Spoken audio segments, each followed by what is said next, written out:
nós teremos algumas referências para ler, que creio que vai nos fazer muito bem e que o Espírito julga necessário para nós nesse dia.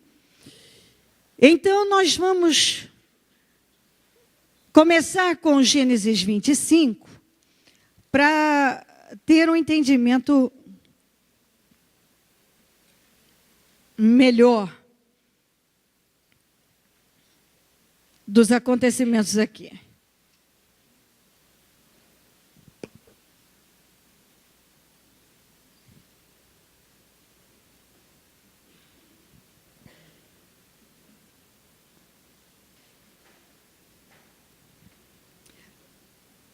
Vinte e 25:32. Disse Esaú: estou quase morrendo. De que me vale esse direito? No 31, o Jacó diz: respondeu-lhe Jacó: venda-me primeiro o seu direito de filho mais velho. Ou em outra tradução, a tua primogenitura. Disse Esaú: estou quase morrendo. De que me vale esse direito? Ok. 27:46.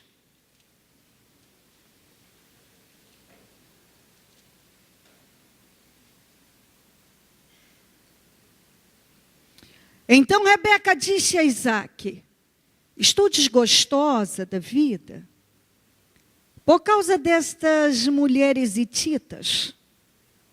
Se Jacó escolher esposa entre as mulheres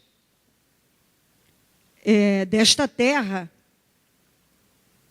entre mulheres hititas, como estas, perderei a razão de viver. Gênesis 28, aí nós vamos ler até o 9, depois lemos do 10 ao 16. Então Isaque chamou Jacó e deu-lhe sua bênção. E lhe ordenou: não se case com mulher cananeia. Vá para Padan-Arã, a casa de Betuel, seu avô materno, e case-se com uma das filhas de Labão, irmão de sua mãe. Que o Deus Todo-Poderoso o abençoe, faça-o prolífero e multiplique os seus descendentes, para que você se torne uma comunidade de povos. Que ele dê a você e a seus descendentes a bênção de Abraão, para que você tome posse da terra na qual vive como estrangeiro, a terra dada por Deus a Abraão. Então Isaque despediu Jacó, e este foi a Padan-Arã, a Labão, filho do arameu Betuel, irmão de Rebeca, mãe de Jacó e Esaú. Esaú viu que Isaque havia abençoado a Jacó. Olha isso aqui. Esaú viu que Isaque havia abençoado a Jacó e o havia mandado a Padan-Arã para escolher ali uma mulher. E que ao abençoá-lo, dera-lhe a ordem de não se casar com a mulher cananeia. Então soube que Jacó obedecera a seu pai e a sua mãe e fora para Padan-Arã. Percebendo então Esaú que seu pai Isaque não aprovava as mulheres cananeias, foi à casa de Ismael e tomou a Malate, irmã de Nebaiote, filha de Ismael, filho de Abraão, além das outras mulheres que já tinha. Eu paro aqui um pouco e depois nós continuamos. Depois nós vamos, daqui a pouco, ler o que diz lá em Hebreus 12, que fala do Esaú e o chama de profano e imoral, que vendeu a sua primogenitura por um prato de comida. E que depois, mesmo com lágrimas, tentou recuperar, mas não foi possível. Mas você tem que observar a trajetória da vida de uma pessoa e as escolhas que elas vão fazendo. Você olha lá atrás, ele já nasceu, porque era o primogênito, o primeiro filho, com direito à primogenitura. E a primogenitura significava ter 2 partes na herança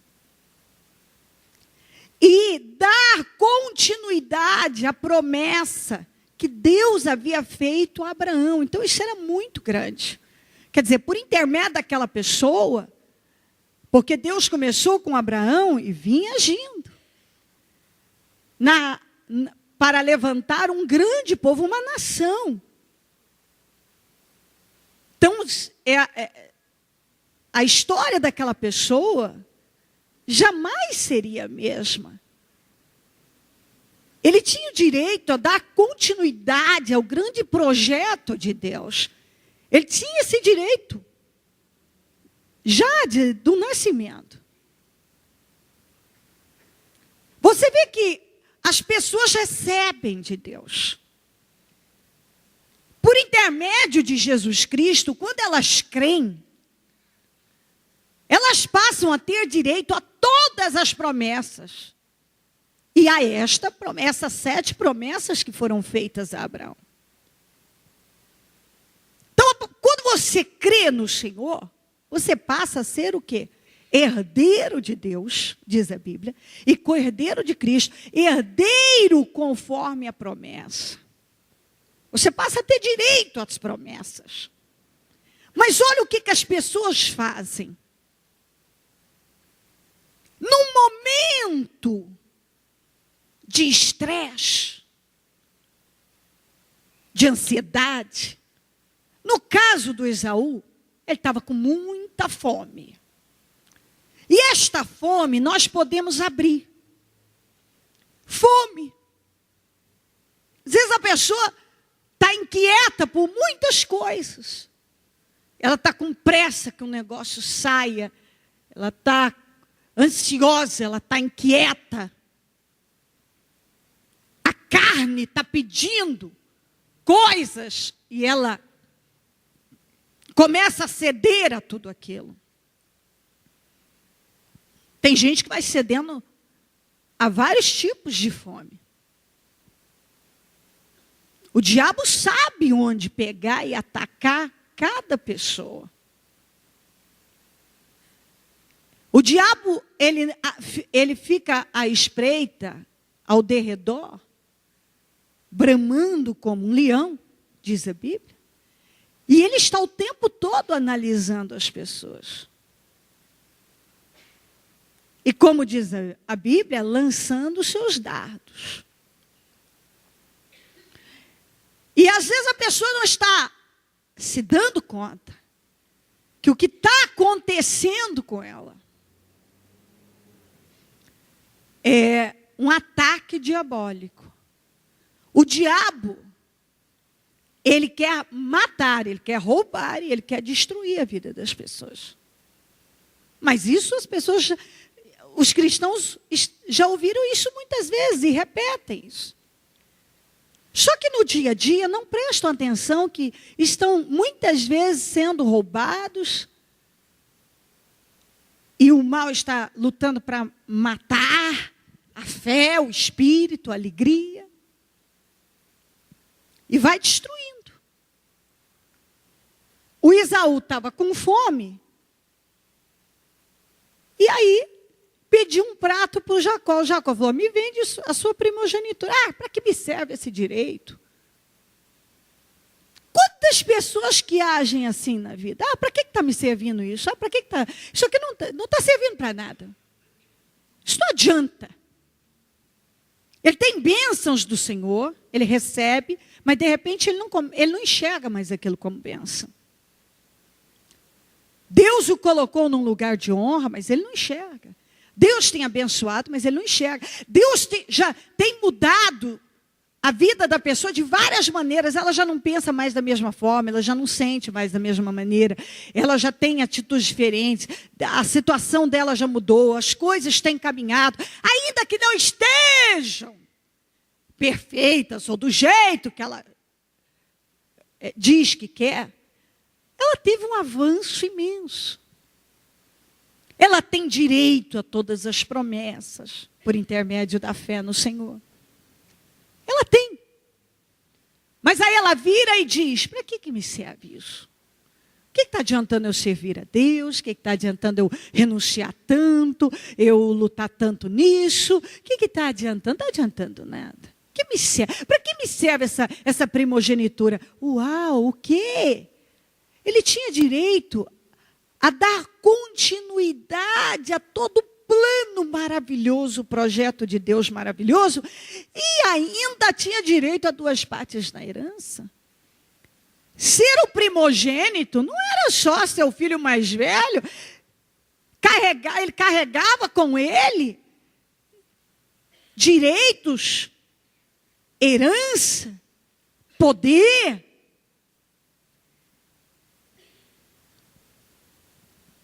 Então, andar com Deus não é só conquistar aquilo ou aquilo outro. É ter a certeza que você é guardado o tempo todo, ainda que não saiba.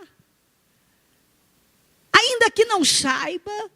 Tem gente que só vê quando Deus o livra de alguma coisa que ele consegue enxergar. Mas tem um monte de coisas que estão acontecendo, e o diabo está armando o tempo todo ao nosso redor, que você não vê, que você não sabe, e que talvez nunca vai saber.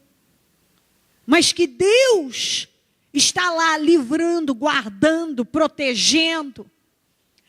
Verdade é que nós estamos encrencados o tempo todo, porque tem um mal trabalhando contra.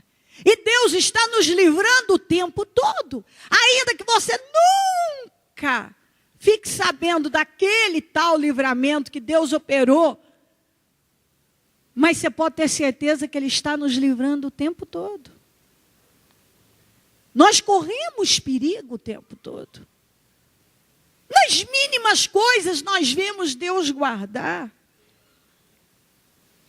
E você pode imaginar que Deus tem te guardado e te livrado de coisas que você nem sabe, e talvez nunca vai ficar sabendo, porque você não enxergou, não teve aquela visão do mundo espiritual, do que estava acontecendo, mas Deus estava lá, um anjo poderoso te protegendo.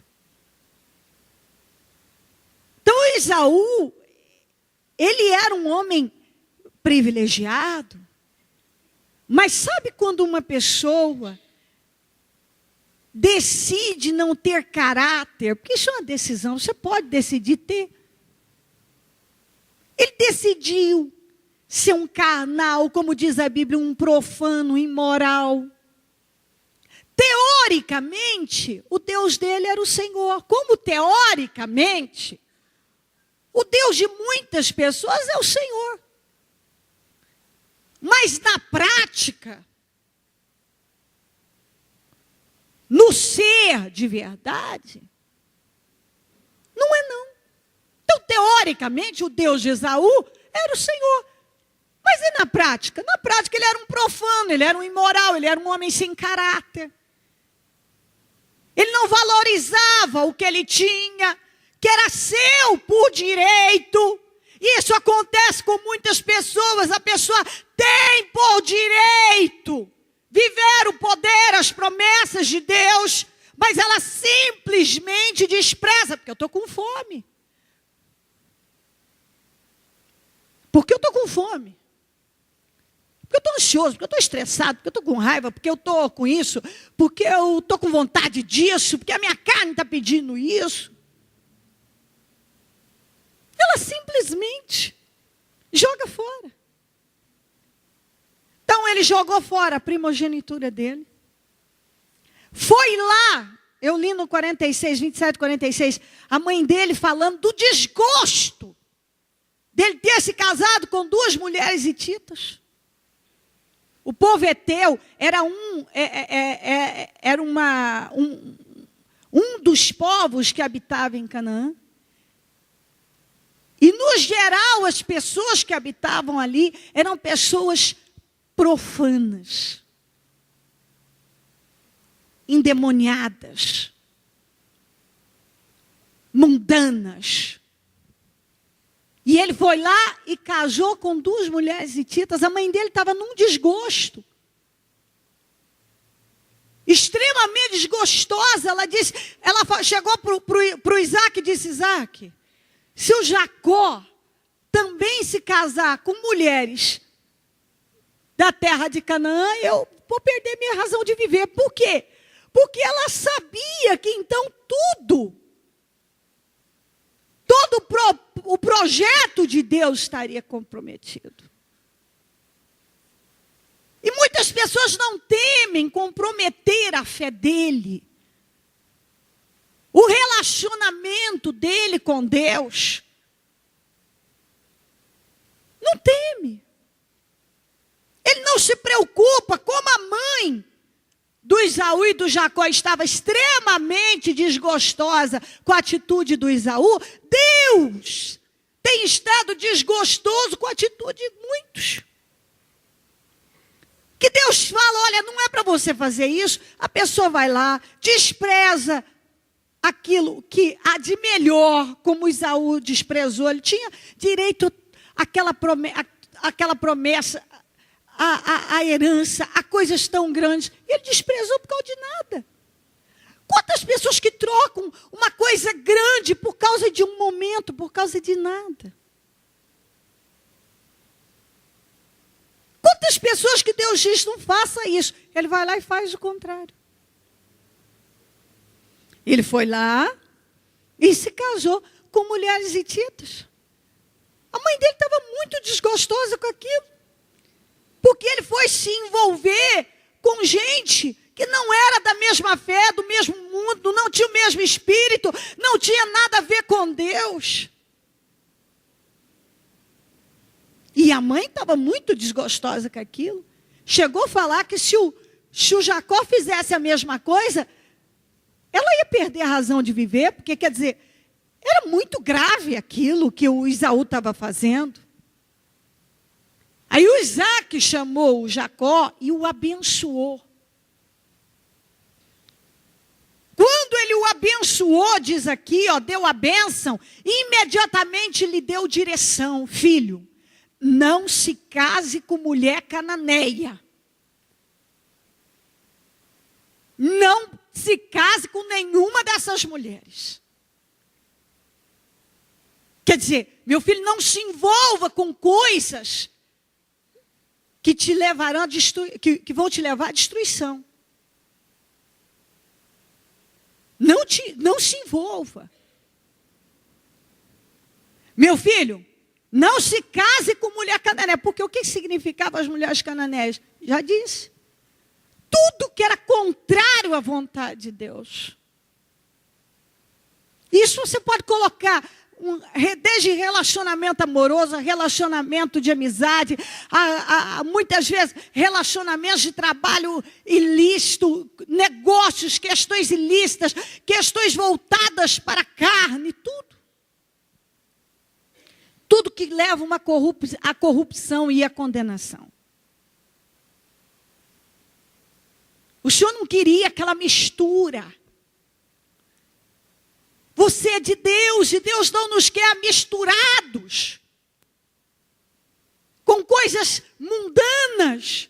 A Bíblia diz que nós estamos no mundo, mas nós não somos do mundo. E o cristão tem que ter entendimento disso. Ah, bispo, mas como é que eu faço? Eu estou no mundo. Sim, você está no mundo, mas você não é do mundo.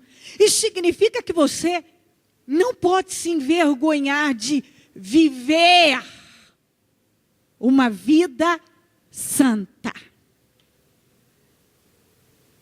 E o pai disse: eu te abençoo, meu filho, e não se case com mulheres cananeias.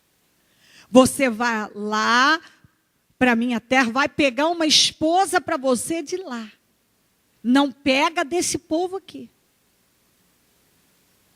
Não é para fazer isso. E o Senhor, a Bíblia diz que o Senhor, que o Isaac abençoou e determinou que ele fosse prolífero e se multiplicasse, fosse muito abençoado. E imediatamente ele saiu para ir em busca da esposa dirigida pelo pai. E imediatamente ele saiu. E o Esaú estava ali à espreita, ouvindo tudo. Ele ouviu tudo que o pai falou para o Jacó. Ele ouviu o pai abençoando e dando a direção. E quando ele ouviu que o pai dele, primeiro o que incomodou a vida dele foi ele ver que Jacó obedeceu. Está aqui, eu li para você. Também soube que Jacó obedecera a seu pai e a sua mãe. Se tem uma coisa que incomoda o capeta, é quando ele vê que você está obedecendo a Deus. E Jacó ter obedecido o pai e a mãe dele incomodou demais a Esaú. Por quê? Porque ele era um desobediente. E pessoas desobedientes se incomodam realmente com os obedientes. Porque os obedientes vencem. Ele se incomodou. E sabe o que ele fez? Ele percebeu que o que o pai não queria era que Jacó se casasse com mulheres cananeias. Ele já tinha 2 hititas. Ele foi lá e pegou uma cananeia. Ele imediatamente saiu e foi pegar uma cananeia. A terceira mulher dele era uma mulher totalmente fora da vontade de Deus, da vontade dos pais. E ele fez de propósito. Preste muito atenção nisso. Sabe, uma pessoa de alto nível de consciência, que tinha um altíssimo nível de consciência, total consciência. Se tem alguém na Bíblia que sabia muito bem o que estava fazendo, é Esaú. Porque ele tinha dentro dele aquele espírito de contrariar, de fazer tudo contrário. Quando ele percebeu, primeiro incomodou o irmão. Ah, meu irmão obedeceu meu pai, minha mãe, e meu pai não quer que eu...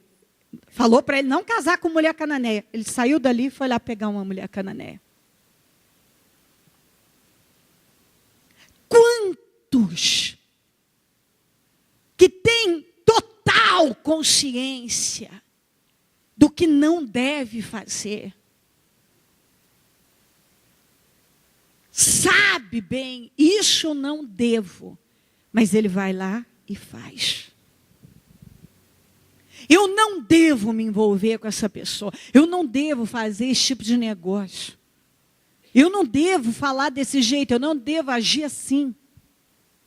Mas ele sabe que não deve. Mas ele tem dentro dele esse espírito de contrariar a Deus. Ele queria medir forças com o próprio pai, com a família. E tem gente que trabalha como se ele quisesse medir força com Deus. Ah, Deus, você não fez isso para mim? Ah, é? Você fez, foi para o outro? Então eu vou fazer isso aqui que você não quer. Bispa, mas alguém age assim, aqui, ô Esaú. O Esaú sabia que se o pai dele não queria, é porque Deus não queria. Se a mãe dele estava desgostosa, era porque ela sabia que aquilo não era vontade de Deus. Mas a pessoa vai lá e faz exatamente o que Deus disse, não faça. A pessoa sabe, peraí, eu não devo entrar nisso aqui, eu não devo mexer com isso aqui, eu não devo entrar nessa página da internet, eu não devo assistir esse filme aqui, eu não devo falar isso aqui, eu não devo me envolver com isso aqui, eu não devo isso, eu não devo fazer, eu não devo. Ela sabe lá dentro, ela sabe, ela tem consciência. Mas ela vai lá e faz exatamente aquilo que ela sabe que é contrário à vontade do pai. Ele ouviu o pai falando, não se case com mulher cananeia. Imediatamente ele correu e pegou uma mulher cananeia e botou dentro de casa, sendo que ele já tinha 2 hititas. Quer dizer, ele já tinha coisa errada na vida dele, ele já tinha, não pouca, porque ele já tinha perdido a primogenitura dele, ele já tinha casado com mulheres hititas, e agora, para piorar, ele vai lá e pega uma cananeia. E tem gente que ele vai construindo uma história assim, Deus. Ele joga o relacionamento dele com Deus, aquilo que ele tinha de direito com Deus. Aí, não bastando aquilo, ele vai lá e faz outra coisa que não devia. Não bastando, ele sabe que não deve, ele vai lá e faz outra.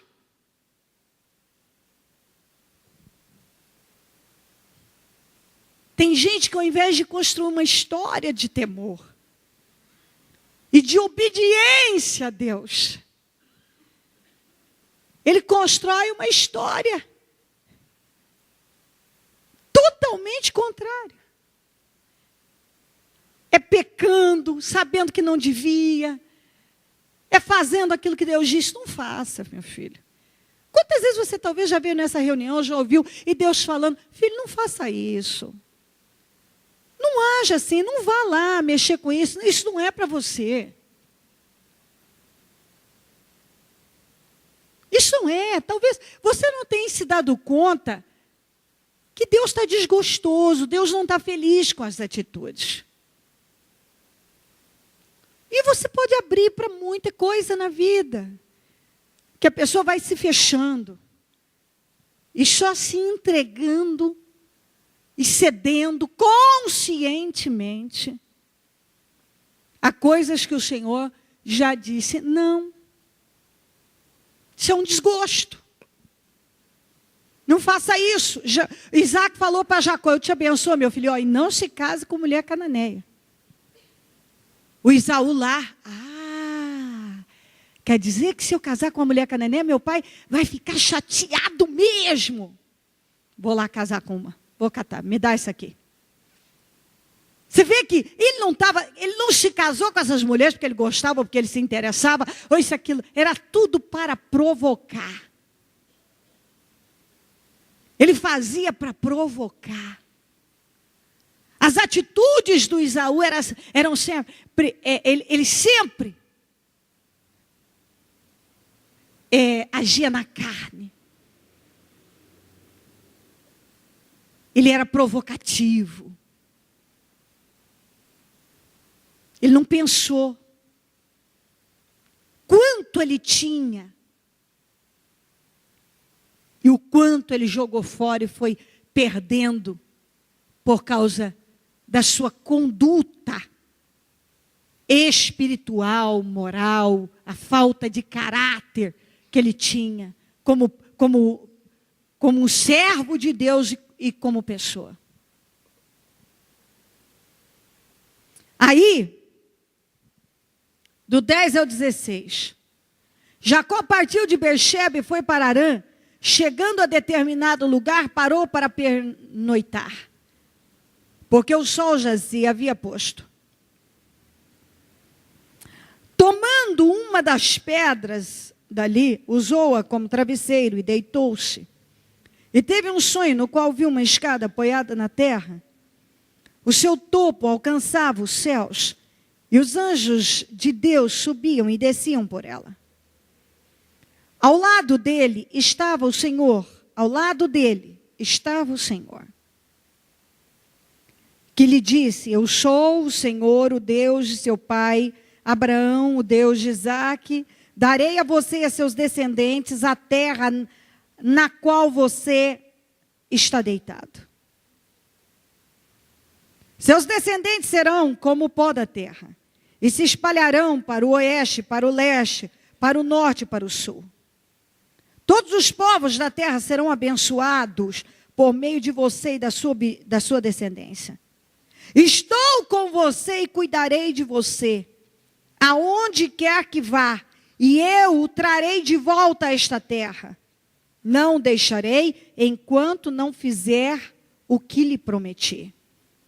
Quando Jacó acordou do sono, disse: sem dúvida o Senhor está neste lugar, mas eu não sabia. Olha aqui, e claro que aí tem toda uma história, mas isso fica para outra ocasião. Firme-se nisso aqui. Olha o que acontece com o obediente. Esse aqui obedeceu o pai.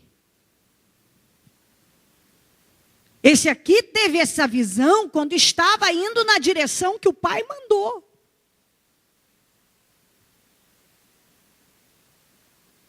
Ele foi dormir, teve um sonho, uma escada enorme com anjos subindo e descendo. E o Senhor do lado dele. E dizendo a ele: ó, eu fui com Abraão,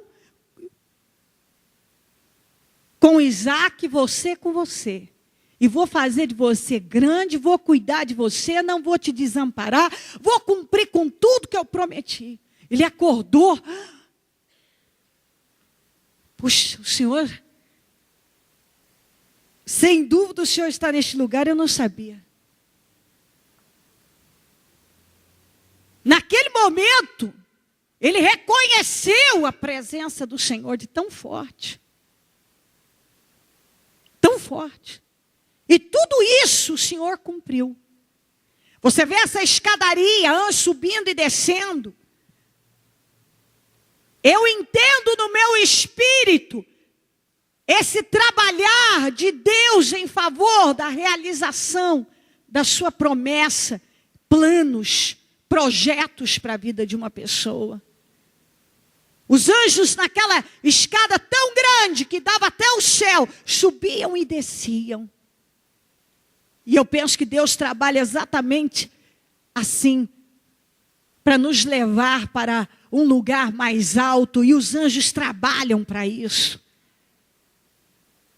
O Senhor está do lado dos obedientes. Os anjos do Senhor estão subindo e descendo numa imensa escadaria, trabalhando pelos obedientes. Por aqueles que decidem pagar preços que não são fáceis. Eu sei que não é. Mas quando uma pessoa decide, ela pode ter certeza que o Deus que não faz acepção de pessoas, da mesma maneira que honrou a Jacó e honrou muito, era para o Esaú ter feito uma história de sucesso. Certamente era para Esaú se chamar campeão com Deus. Bom, ele nasceu, se ele quisesse ter segurado. Era dele. Quem jogou fora foi ele. Deus não veio e disse: me dá isso aí. Ele jogou fora. Quantas pessoas que simplesmente jogam fora aquilo que elas recebem de bom de Deus?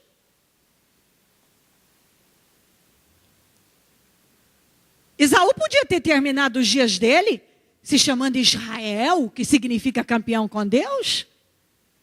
Mas termina a gente ouvindo: não seja como Esaú, profano e imoral. Não seja como ele.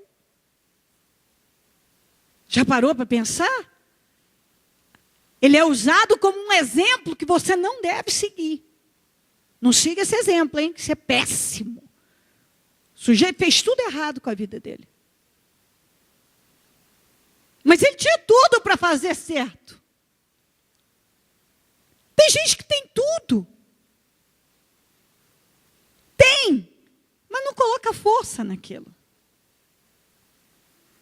Olha que coisa linda, os anjos essa escada imensa, os anjos subindo, descendo, o Senhor do lado do Jacó e falando: eu sou com você. Eu vou fazer de você grande, eu vou cumprir com a promessa que eu fiz a Abraão na tua vida. Por intermédio de você, uma grande nação vai se levantar e todos os povos do mundo inteiro serão abençoados.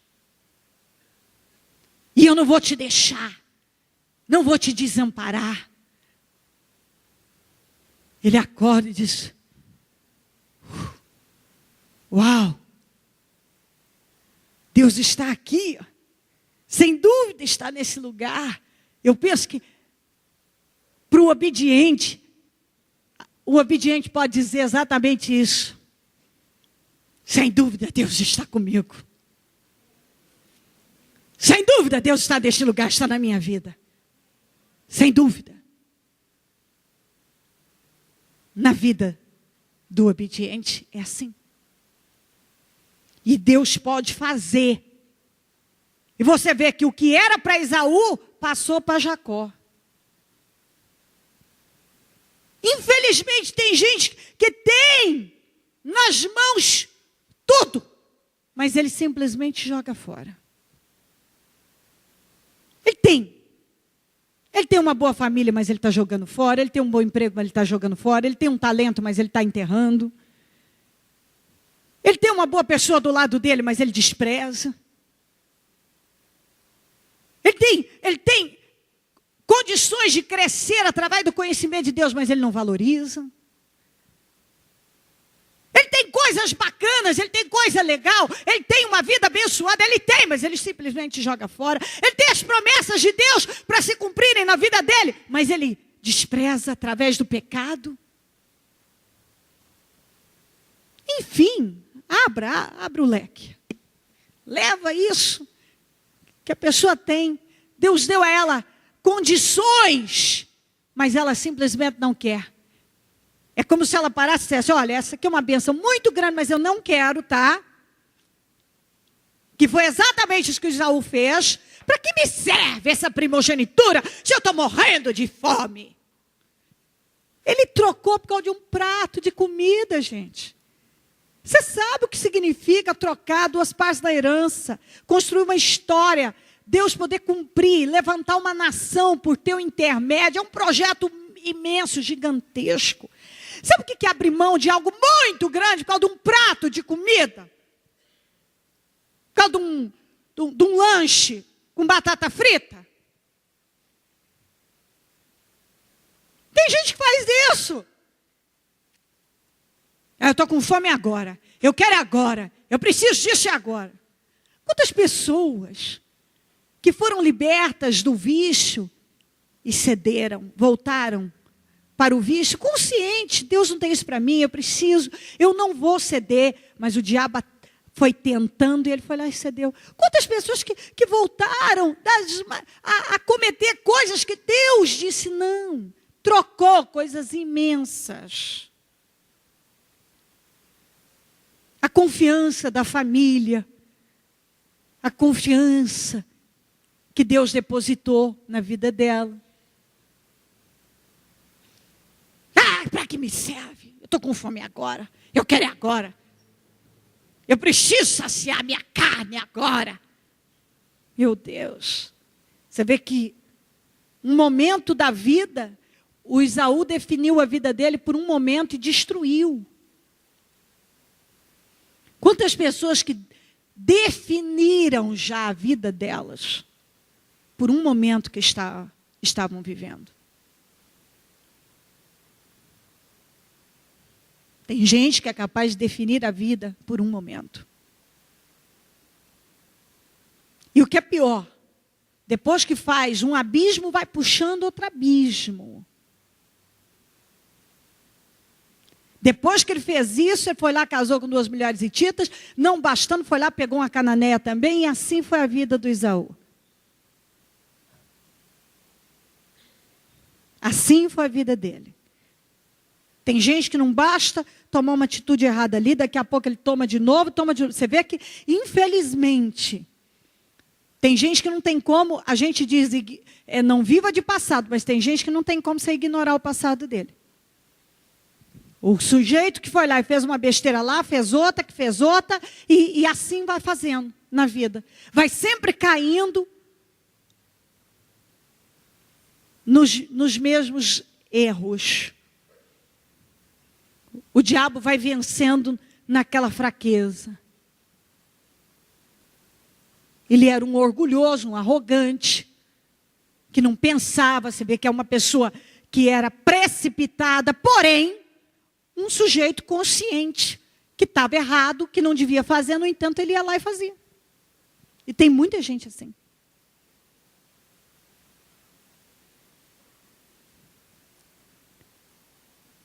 Deixa eu só ler essa parte aqui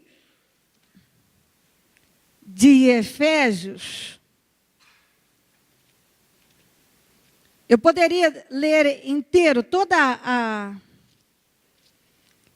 de Efésios 6, mas eu vou ler só essa porque eu tenho outras ainda para ler.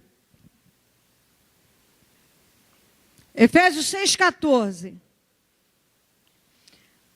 Assim mantenham-se firmes, cingindo-se com o cinto da verdade e vestindo a couraça da justiça. Quando fala na outra tradução, cingindo os vossos lombos, quando fala de lombo, está falando dessa região aqui, ó, atrás do abdômen aqui. Essa aqui. E quando fala cingir, está falando colocar o cinto e apertar. Então, mantenham-se firmes e cingindo o cinto da verdade. Aperta o cinto da verdade. Diga comigo, eu preciso apertar o cinto. Diga para essa pessoa, aperta o cinto da verdade.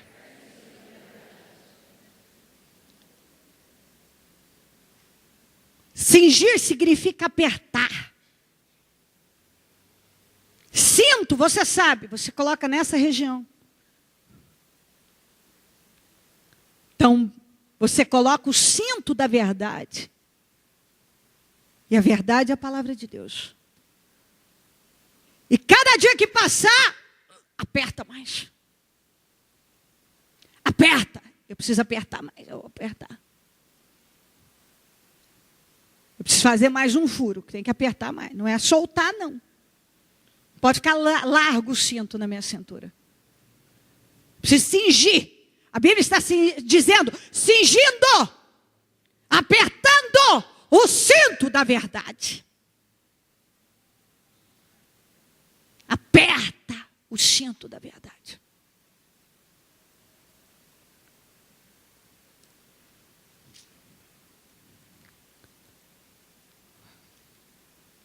Vamos para Hebreus 6.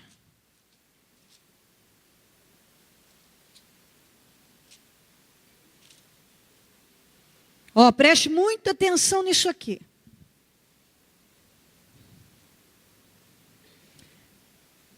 Para aquele, ora, Hebreus 6, 4 a 8. Presta muita atenção nisso. Eu já falei bastante sobre esse versículo e vou ler ele aqui. E eu digo a você em nome de Jesus. Coloque ele à vista. E não deixe o mal te enganar. Ora, para aqueles que uma vez foram iluminados, provaram o dom celestial, tornaram-se participantes do Espírito Santo, experimentaram a bondade da palavra de Deus e os poderes da era que há de vir. E caíram, diga comigo, e caíram. E caíram. De novo, e caíram.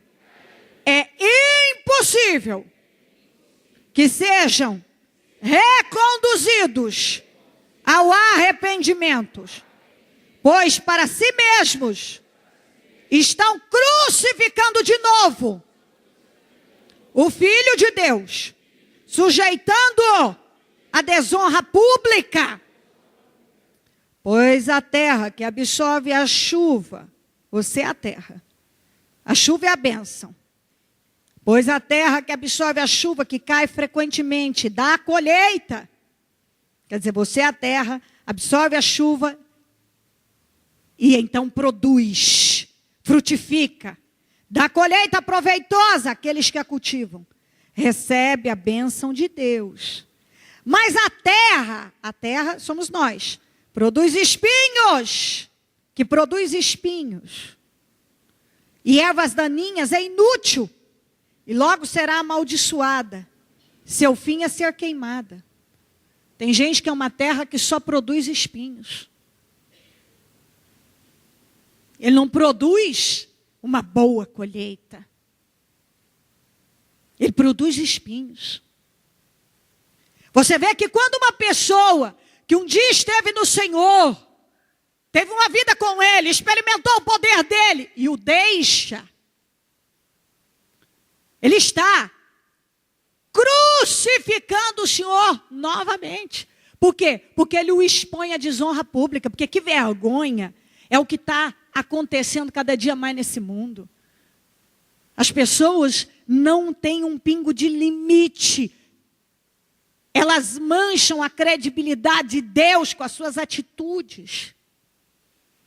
A ganância. A ganância é a marca registrada da vergonha. A ganância. Gananciosos. Pessoas que não cumprem de verdade com o seu propósito. Escandalizam. Estão crucificando o Senhor. Porque é uma desonra pública. Quantos cristãos que lá no trabalho, outro dia você era o cristão que vinha à igreja, tinha a Bíblia, falava do amor do Senhor. Agora está todo mundo vendo você pecar, falar besteira, ser uma má influência. Você está crucificando Jesus de novo na sua vida. E o colocando, e o sujeitando à desonra pública.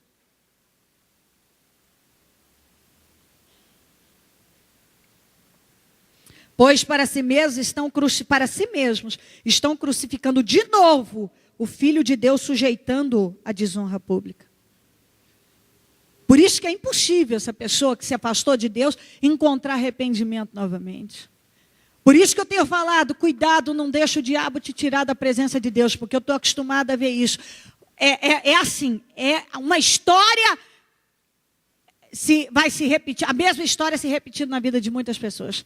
Depois a pessoa tenta, ela vem, ela para, ela tenta voltar, ela senta, ela fica uns dias, daqui a pouco ela para de novo, ela não consegue. Ela não consegue mais. O máximo que ela atinge é remorso, arrependimento. Ela pode ter remorso, chorar, Deus.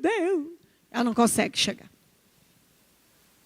Porque ela quebrou a aliança dela com o Senhor. Tem gente que não se preocupa em quebrar a aliança dela com o Senhor. Ela não se preocupa. E você deve pensar a respeito. Toda vez que a carne quiser te seduzir, o diabo estiver trabalhando para te levar para uma outra direção, você deve parar e pensar. Se eu perder o que eu tenho com Deus, pode ser que eu nunca mais consiga recuperar. Como eu conheço pessoas que nunca mais conseguiram recuperar. Elas não conseguem. Você pode ver que tem gente que ele é fraco, ele cede ao pecado. Ele já parou antes, ele voltou ao pecado antes, ele vem, ele tenta, ele para, ele volta, ele tenta, ele para. Ele não consegue se firmar mais. Isso é muito triste. Que Deus tenha. Eu comecei com o Senhor, nunca deixei do Senhor. Nunca deixei. Uma das coisas que eu sempre me preocupei foi manter o primeiro amor. E tentado, e atacado. Claro, todos nós somos das mais diversas maneiras. E aí como é que faz? Vai resistindo. E vai resistindo. E vai resistindo. Porque é exatamente isso. É você resistir. Sujeita a Deus, resiste o mal. É bem isso. Mas quando a pessoa faz o contrário.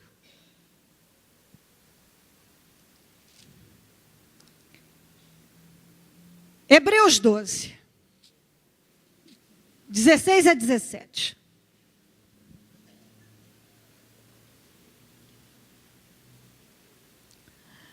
Que não haja nenhum imoral, que não haja nenhum imoral ou profano como Esaú, que por uma única, olha isso aqui, que por uma única, cuidado com aquela expressão, eu só vou fazer uma vez. Só uma vez. Gente, só uma vez. Uma única refeição. Vendeu seus direitos de herança como filho mais velho. Como vocês sabem, posteriormente, quando quis herdar a bênção, foi rejeitado. E não teve como alterar sua decisão.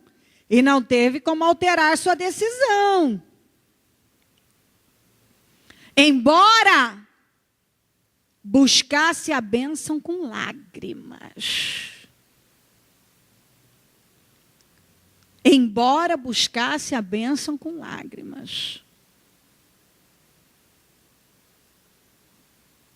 Tem gente que não pensa nisso.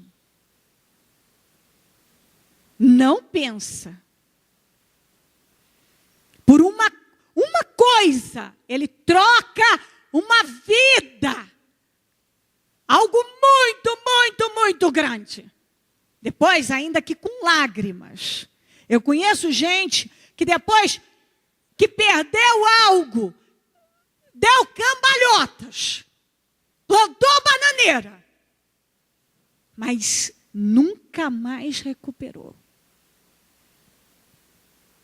O Esaú era dele, a bênção era dele.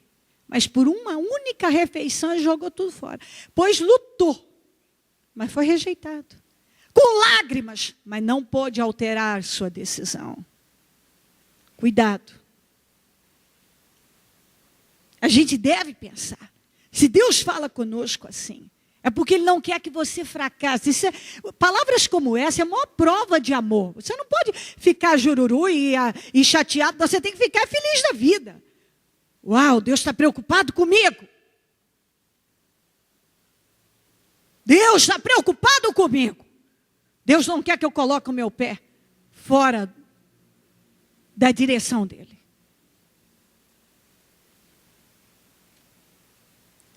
Primeira Pedro 4, 15 a 18.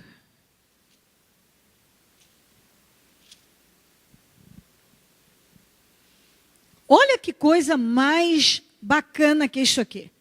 1 Pedro 4, 15 a 18. Se algum de vocês sofre, que não seja como assassino, ladrão, criminoso, ou como quem se intromete em negócios alheios. Contudo, se sofre como cristão, não se envergonhe, mas glorifique a Deus por meio desse nome. Pois chegou a hora de começar o julgamento pela casa de Deus. E se começa primeiro conosco, qual será o fim daqueles que não obedecem ao Evangelho de Deus? E se ao justo é difícil ser salvo, que será do ímpio pecador?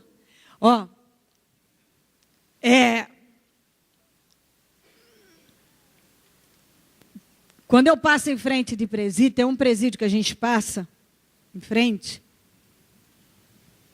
tem aquele monte de mulheres, deve ser mães, esposas, naquele sol escaldante, com as suas sacolinhas, esperando para entrar.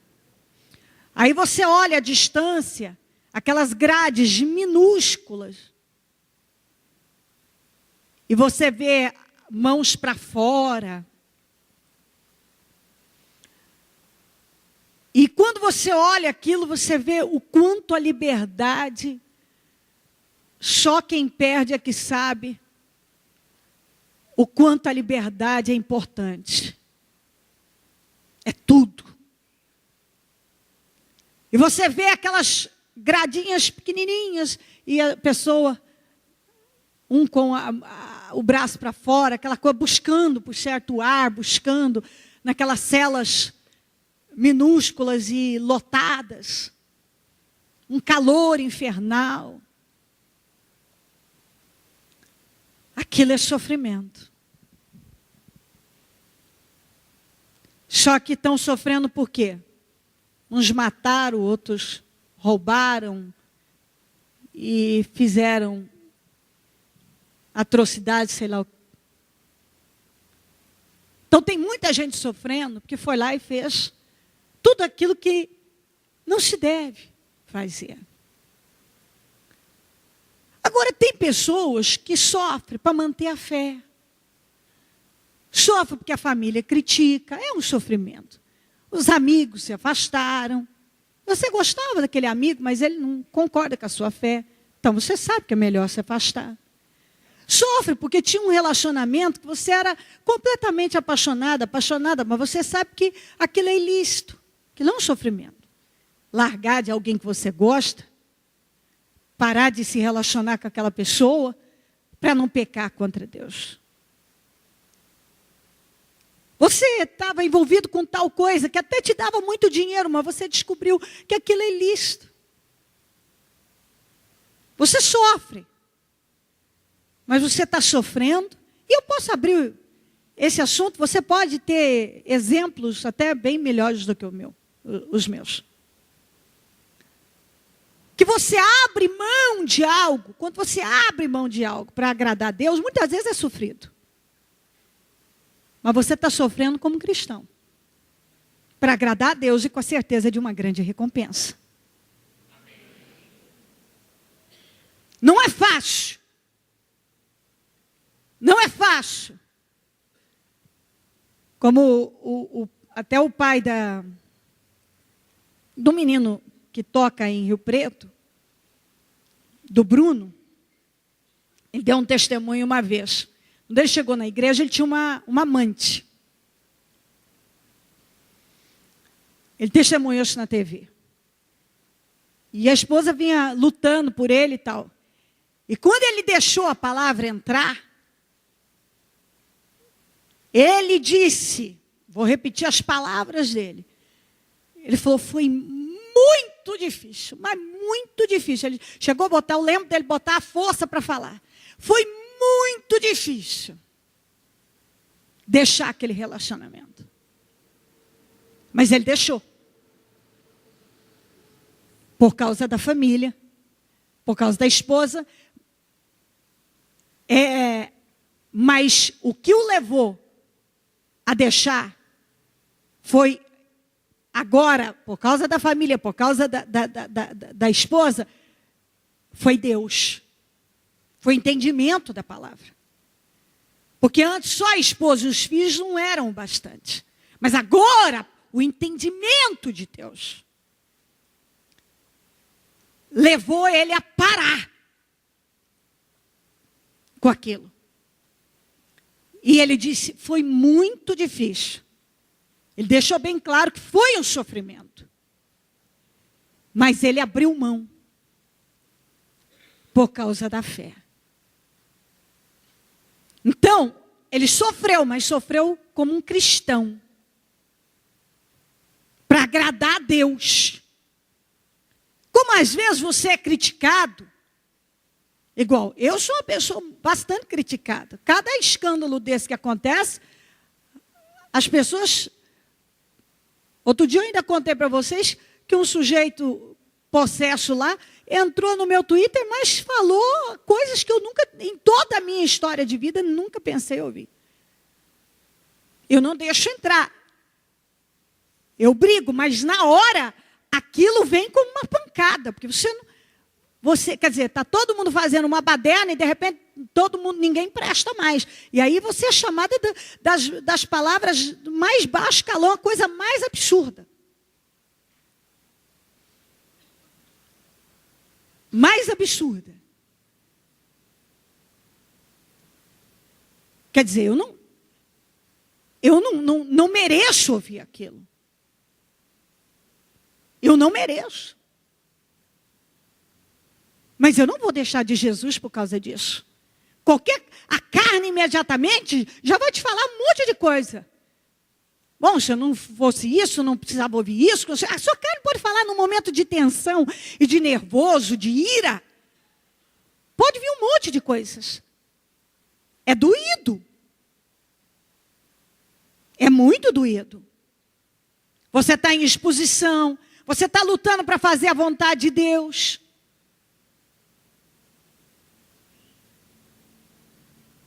Você está lutando para agradar a Deus. E de repente você é acusado de algo. Ou você é caluniado. E tudo que você quer é agradar a Deus.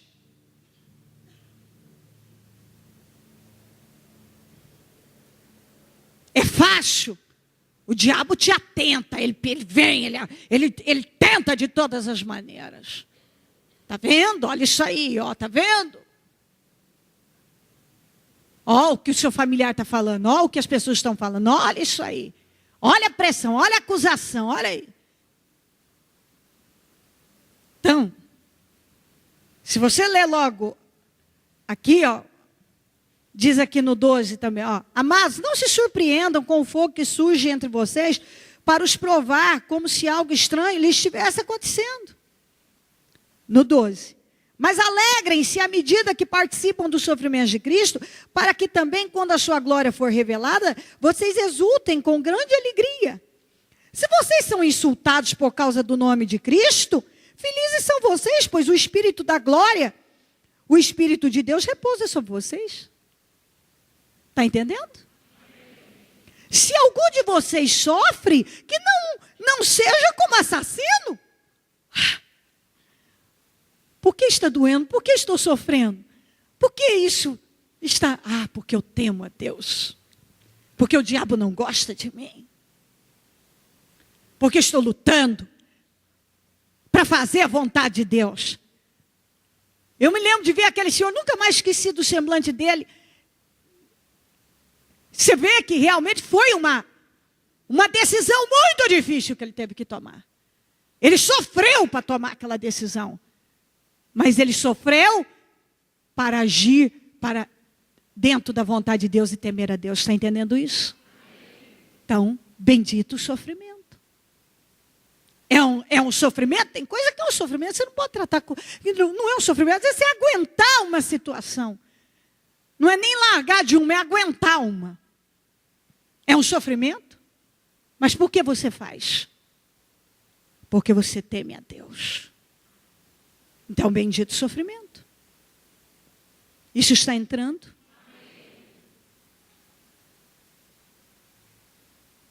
Vamos ver. Para encerrar, primeiro a João 2, 15 a 17. É a última também.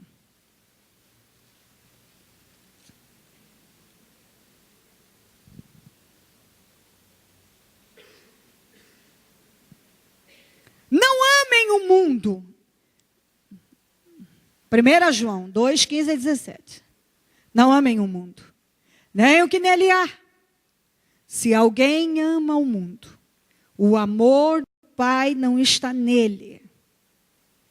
Pois tudo que há no mundo, tudo que há no mundo, a cobiça da carne, tudo que a carne cobiça, a cobiça dos olhos, tudo que os olhos cobiçam, e a ostentação dos bens, não provém do Pai, mas do mundo.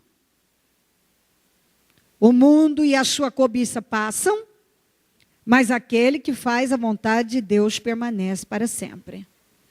E quando fala a cobiça, tudo que a carne cobiça, os olhos, que é contrário à vontade. Quando fala de ostentação de bens, não é que você não possa ter, você não pode ter isso não, mas é que tem gente que ele só vive em função disso. A vida dele só é dirigida, ele vive em função disso. Nunca é o bastante, ele só vive em função disso. Ele só fala do que ele vai, do carro novo, da casa nova, da roupa nova, da grife nova, da viagem nova, do negócio novo, da coisa. Ele só vive para isso. Tem gente que ele não compra as coisas porque agrada, cai bem nele, é porque é mais caro. Tem gente que ele não tem inteligência de saber, isso aqui é bom para mim, isso aqui funciona. Não, ele só vive à base de ostentação. Quem não quer um bom carro, quem não quer uma boa casa, quem fala que não quer, de verdade, para mim é falácia e é hipocrisia. Porque ninguém não vê, isso eu vejo como uma insanidade. A pessoa não querer uma coisa melhor para a vida dela, mas você não pode viver em função disso. Você não pode viver. Você não é o carro, você não é a roupa. Você não é. Eu não deixo, eu estou bonitinha, arrumadinha aqui, mas normalmente eu fico, porque é o que eu mais gosto, é um chinelo e uma calça de moletom. Normalmente eu fico assim. E eu não deixo de ser a bispa por causa da calça de moletom. Eu não perco o meu espírito. Porque eu não sou a roupa que eu estou vestindo. O espírito que está em mim, a visão que eu tenho, independente se eu estou com a camisetinha e uma calça de moletom, ou se eu estou com uma camisa de seda e etc.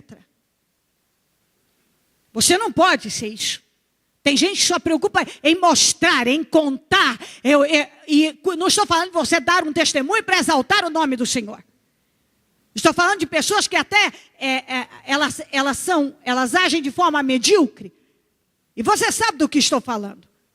É que às vezes eu tenho que dar algumas explicações, porque de repente levanta alguém que estava distraído pensando no pudim da geladeira que está para o almoço, e foi visitar lá o almoço em casa, e a hora que volta, pega eu só falando aquele trechinho. A bispa falou isso, falei nada. Você pega a frase inteira, meu filho. O bispo falou que eu não devo ter isso, você deve ter, mas não deve viver em função disso. Entendeu? É muito bom ter um bom carro, mas você não é o carro. Você é mais do que esse carro, é mais do que essa roupa de grife, é mais do que todas essas coisas.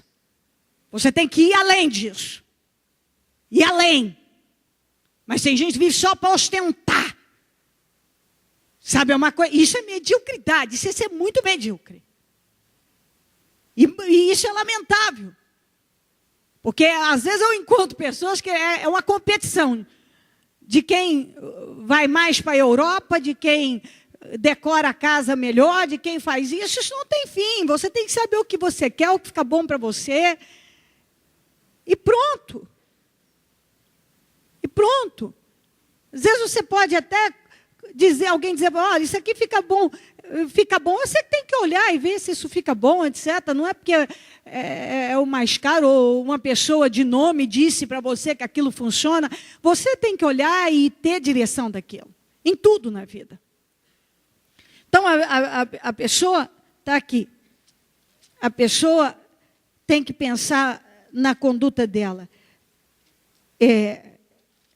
Não amem o mundo, nem o que nele há. Você tem que amar a Deus acima de tudo. E se alguém ama o mundo, o amor do Pai não está nele. Pois tudo que há no mundo, a cobiça da carne, a cobiça dos olhos, a ostentação dos bens, não provém do Pai, mas do mundo. Quer dizer, um cristão não vive assim. O mundo e a sua cobiça passam, mas aquele que faz a vontade, mas aquele que faz a vontade, mas aquele que faz a vontade de Deus, permanece para sempre. Por gentileza, coloque-se em pé, por favor.